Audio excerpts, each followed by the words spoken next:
Alright, so here we are with our first dungeon, Dusk Vigil. I may have said Stone Vigil in my last video. I apologize, that is not the correct dungeon. Dusk Vigil.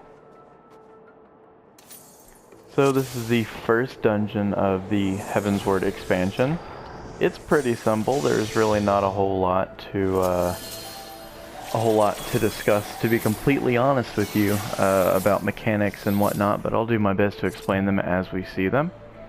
I think for this one specifically, I'm going to be trying to mostly just sort of reinforce what I said in my last video about making sure you get your sins up and making sure that you use them correctly on the right types of encounters, like using the AoE for large groups and single target for either small groups or for bosses and whatnot. So to start off, we really only have a few enemies here, and the tank's also going to go ahead and pull this Mylodon up here.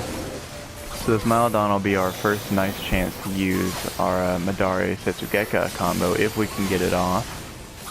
Oh, I guess I should also mention Cassie Belle is here with me today. She's a really good friend of mine, so a nice little shout out to her, giving me that nice healer Q.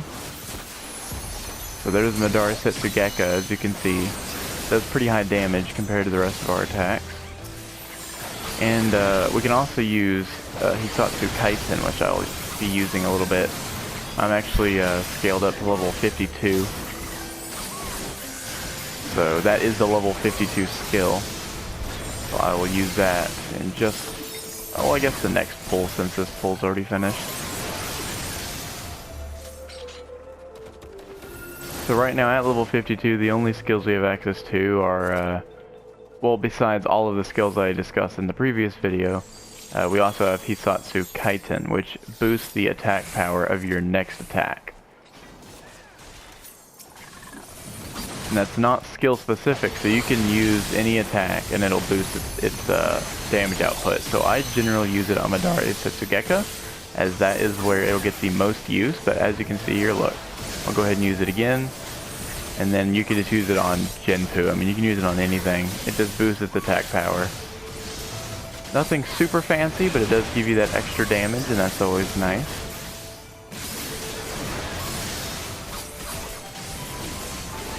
As we work our way up to level 60, we'll be unlocking more skills, and eventually around level 63, 64, around somewhere in that range, is where Samurai really starts to pick up in difficulty, even though it, at least in my opinion, it really doesn't get all that difficult at all. But then again, it's been my main for quite a while, so I'm pretty used to it, so. But yeah, around the mid-60s is where the difficulty spikes up, but pretty much everything below that is pretty simple. As you just saw there, I tried to use this move right here, Hisatsu Shinten. That's actually a level 60 plus skill that I just am in the habit of using so often that I was just pressing it. But we don't have that skill right now, so I'm going to try to not press that anymore, at least for now. So basically, since our tank is just pulling kind of small here, and since we can't really do many large pulls, I'm not doing any AoEs. I'm just focusing on getting my sins up, and using Kaiten if I can, and then Madare Setsugeka, a single target, does a lot of damage. It's really nice. Now, as you can see, my tanky gauge there is unlocked since I'm at level 52, so I'll go ahead and explain a little bit of that. At level 52, there's only one way to get the tanky gauge filled, and that's by landing positionals. And I'll go over those three on the boss. We're just about at the boss. The boss will make it a bit easier to show.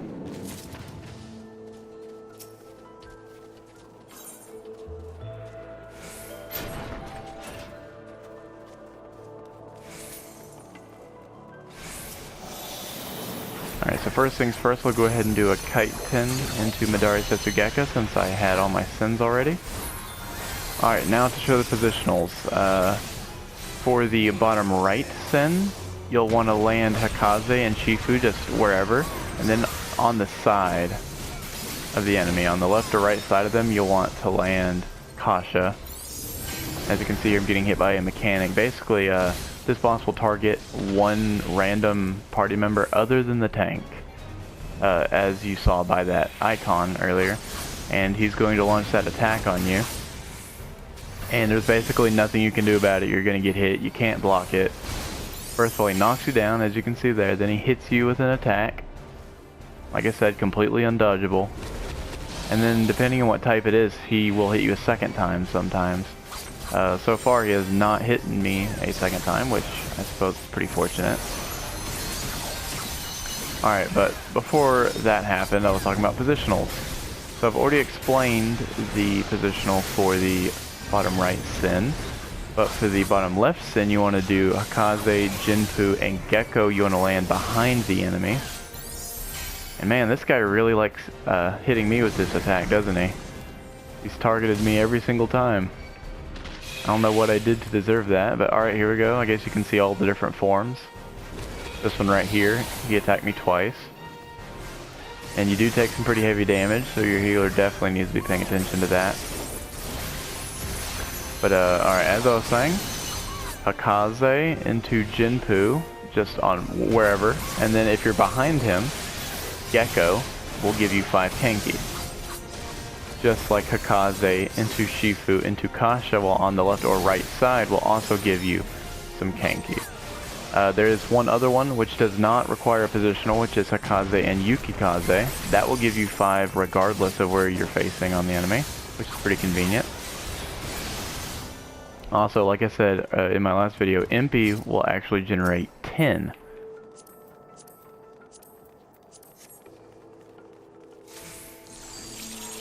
So there are a few different ways to get your Kenki gauge filled. Although until around level 62, 63, 64, somewhere in there, it's not extremely important that you maximize your Kenki gauge inputs. It is nice to be able to use Hisatsu Kaiten though, and we'll unlock a couple more as time goes on. But for now, all we have is Kaiten and our 3 Sin combos basically, so I'm just going to work around those for now. As you saw there, I just used Maiko Shizui to get the ability where I can just use the last attack in a combo and it'll give me the Sin. And there is a cap on how long that works. I think the countdown timer for it is like 12 seconds, something like that. So you have 12 seconds, and if you don't get them all off during that period of time, it will just wear off and you'll be left hanging there. Or you can use 3 combos, up to a maximum of 3 combos. So you could get 3 Sins and it'll wear off, or you could wait the full duration and it wears off. The way I like to do it is usually do a Hakaze Yukikaze combo because it's short. It only requires 2 attacks and not 3. And then from there, I'll use that ability and then grab the other 2, do my ability, and then grab 1 more right before it wears off. I feel like that's the best way to maximize. So as you can see here, I'm taking advantage of my AoE abilities to get some damage in on these targets, because that was a pretty big group right there. But now that we're down to just 3, I'm going to go back to single target.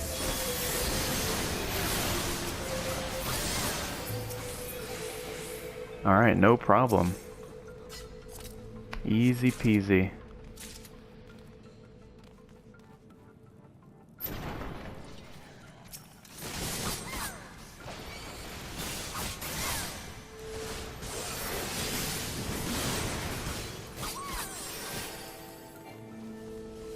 So in terms of the Heavensward dungeons, and well, pretty much any dungeon after this one, I am not really a fan of this dungeon for multiple reasons.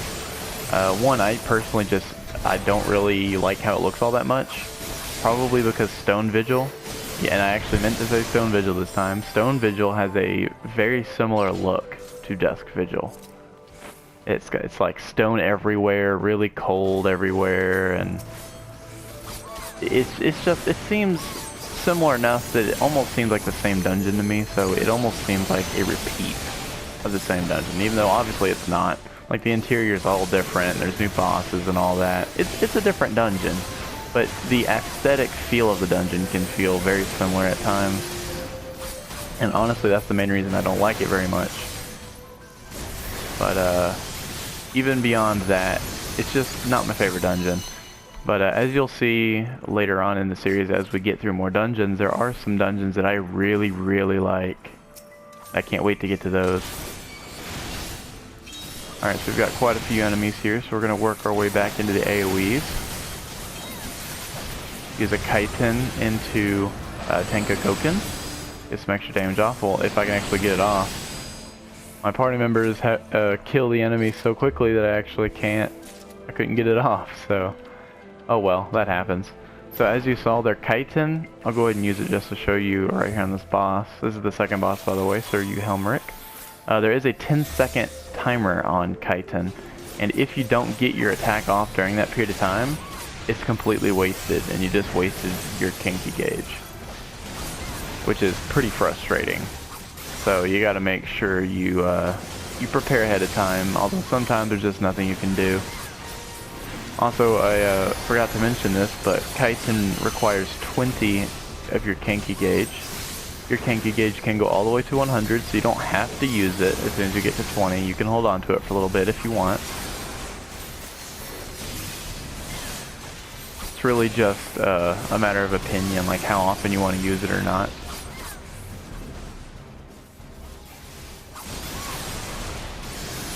As you can see there, I tried using it, but I didn't have enough Kanki. So, I just had to use it without Kaiten that time, which is fine. It still does a lot of damage.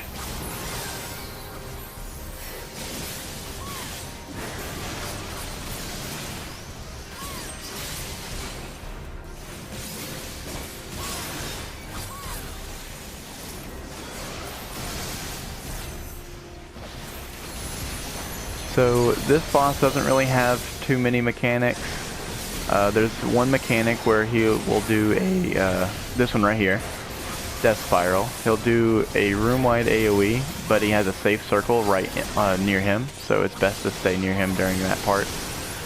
Also, he raises these adds to fight every once in a while, periodically throughout the fight. You don't necessarily have to kill them if your healer is really, really working to keep you alive, but it's generally nice to at least take out a few of them just to make it a little bit easier on your healer. Because knowing from a first-hand perspective how crazy some healing can get at times, it's definitely good to help out your healer where you can, you know? And that is a wrap on the second boss. Nothing too crazy.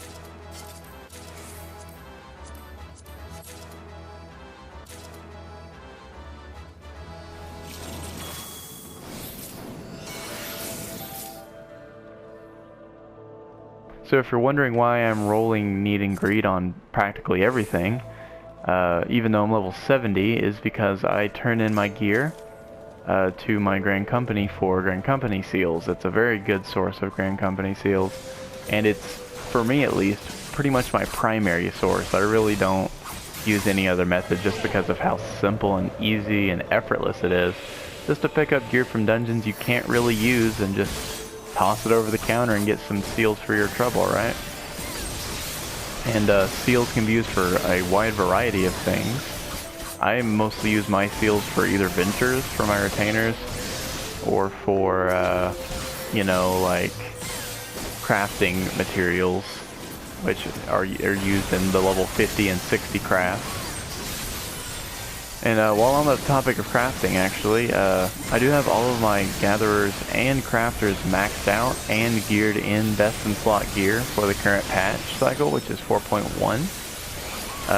If you're interested, or if you would be interested in seeing any sort of videos regarding crafting or gathering, just let me know and I can definitely get something going for you. Yeah, you can always leave suggestions in the comments if you'd like.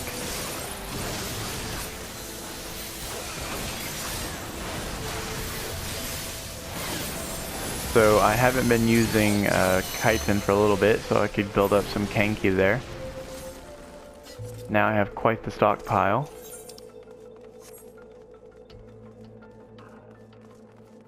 Making good time on this dungeon. Sometimes this dungeon can take a little longer than the average time, for a variety of reasons, but usually because the tank likes to go a little bit slower. This tank's doing pretty good though, I gotta say. They will definitely be getting my commendation at the end of the dungeon.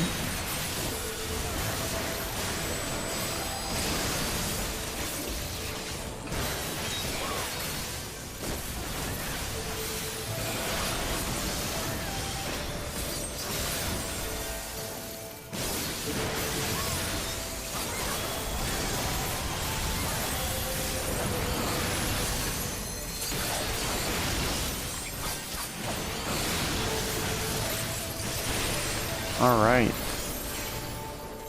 Getting closer to the final boss. Which, that griffin there actually is the final boss. We're kind of following him around.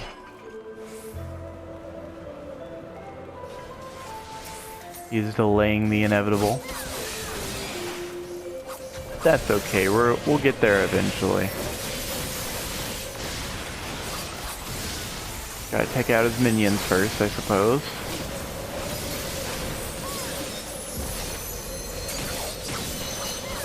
Alright, a 45-65, so,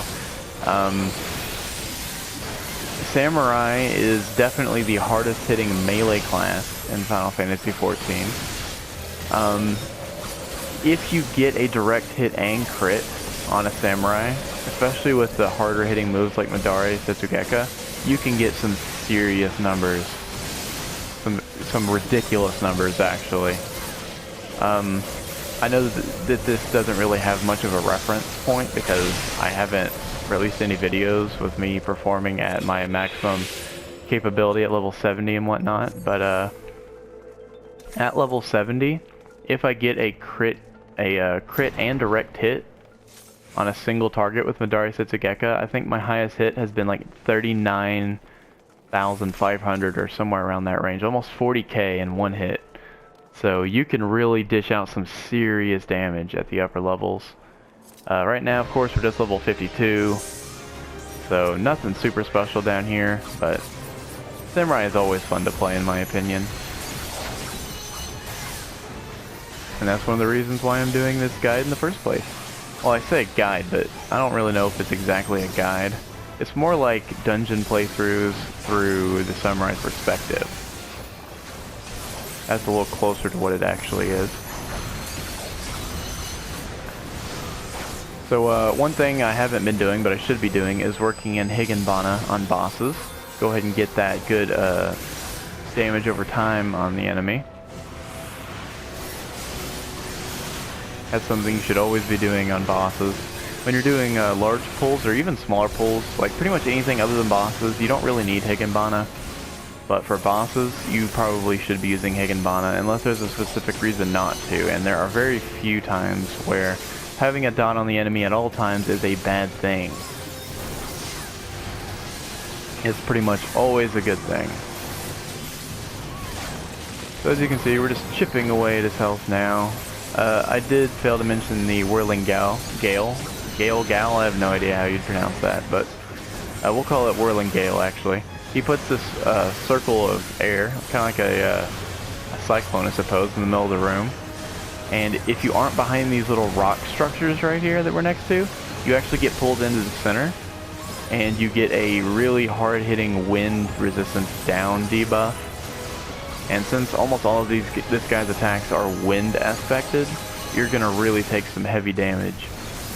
Even if you're not the tank and you don't have aggro, he does have a room-wide AoE that does a lot of wind aspected damage, so it's best just to, this one right here actually, Winds of Winter is the room-wide AoE. And it gives you wind resistance down on top of that, so it's definitely good to watch out for that Gale attack. As long as you don't get hit by it, you really have nothing to worry about with this boss. This boss is pretty simple. And there you go, that's a wrap on Dusk Vigil.